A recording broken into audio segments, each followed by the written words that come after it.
In this video presentation, we're going to be talking about the household decision to spend today versus spending tomorrow. That is, the decision between consuming and savings. In doing so, we're going to be talking about interest rates, interest rate determination, and interest rates as a matter of economic policy. Before I go any further, I also want to forewarn you that I'm going to be assuming that some of the terminology that was used in the previous several videos on model construction you are already familiar with. All right, if you haven't watched those videos, now would be a good time to go back and take a look at them. Okay, let's assume you've done that, and let's hop into this.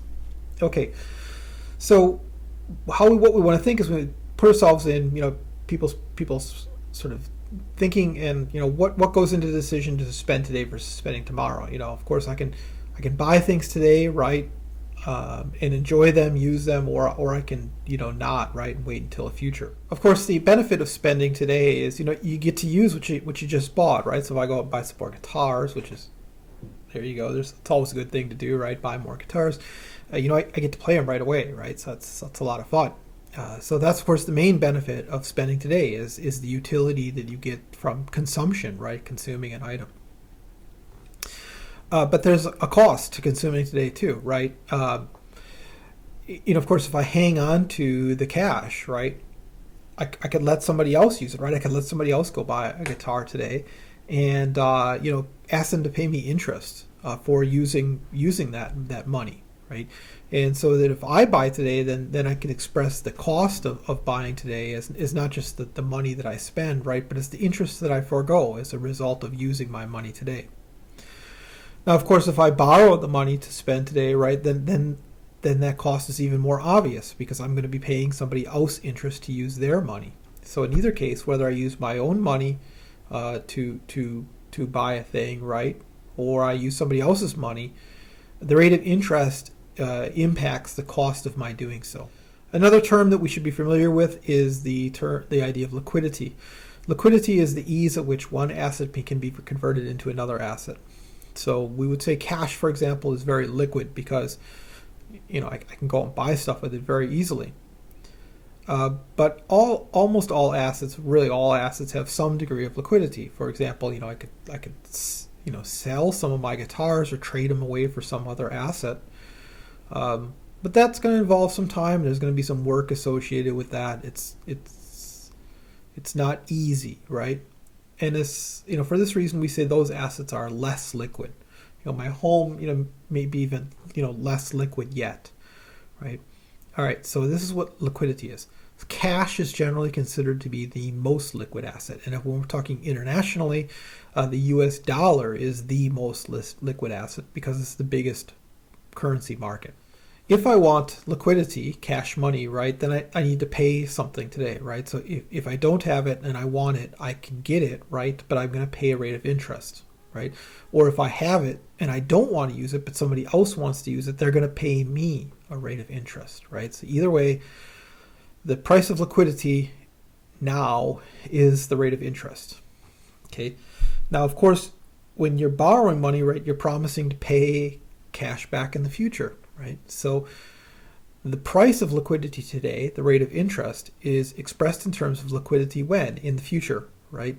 And for this reason, we can sort of say that the rate of interest is the time price of liquidity. That is to say, how much does cash today cost in terms of cash in the future? Now, there's a lot of interesting things about this, but keeping this on topic with our households, right? Then we can say that from a household or from a business perspective, that if the rate of interest is quite low, then we can say that the cost of spending today is also very low, right? In terms of the future. Also, if the rate of interest is very high, then we can say the cost of spending today is very high when compared to spending in the future.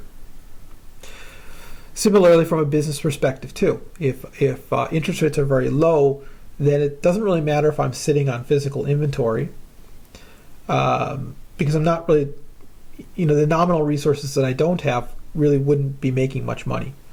But if interest rates are very high, then it's very costly for me to sit on nominal inventory. It's very costly for me to invest today.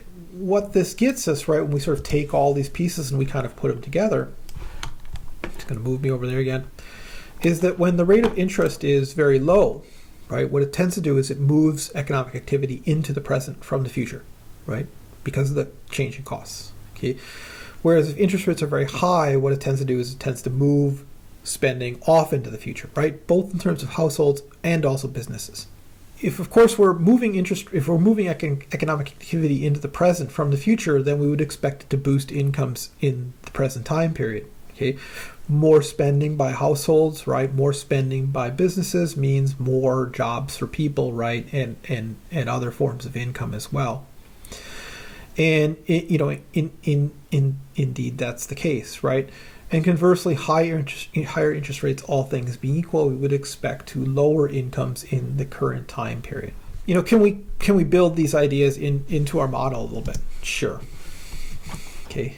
In particular, we've got our idea of the marginal propensity to consume, or the MPC, which was variable C1 in the model that we developed before. C1 was just the percentage of incomes that households would plan to spend. So, for example, if C1 is 0.6, it means that for every dollar households earn, we think they're going to spend 60 cents about that. Okay. All right, now what if we thought about that relationship, that decision by households as to spend or saves, and it's being impacted by interest rates as a valve that we could turn on or off? So like a water valve, like the picture here, right? So remember, lower interest rates were moving economic activity into the present, and higher interest rates were moving economic activity off into the future. So if we wanted to induce economic activity in the current time period, we could open that valve and cause interest rates to be lower. Okay. And if we wanted to reduce economic activity in the current time period and move it off into the future, we could raise that interest rate, right? Raise the cost of household spending today, raise the cost of business inventories, so on and so forth. Okay, so here below we see a diagrammatic representation of the model that we built in chapters 4 and 5, in the videos on model construction, right? And so here we have sort of the whole sort of thing, right? We have households are earning incomes, which we call the variable Y. They're then making a decision to either spend today or spend tomorrow, okay? And the ratio of total income to current spending is the variable C1, okay? So if households are deciding to, say, spend 60% of their after-tax income, and then it implies, of course, they're saving 40%, the variable is C1 is equal to 0.6, okay? T is taxes, as it was before. Again, this is sort of what we have here, right? So we could move, if we raise interest rates, maybe we can reduce that variable C1 from 0.6 to 0.5 or to 0.4 or whatever, right? And move more of current incomes into savings, future consumption, and out of current consumption. Whereas if the reverse was true, we wanted to move household assets out of savings and into current consumption, we could lower that rate of interest and make it cheaper to spend today in terms of future spending, both for households and businesses. So in this way, right, we can start to see that the interest rate, or the price of liquidity over time, right, is effectively is a policy tool, right? By lowering interest rates, we can essentially pump up current economic activity. Or if we wish to cool off current economic activity, we can do that too by raising the interest rate. All right. So that's it for this video lecture. We'll see you next time. Thanks, everybody. Take care. Bye.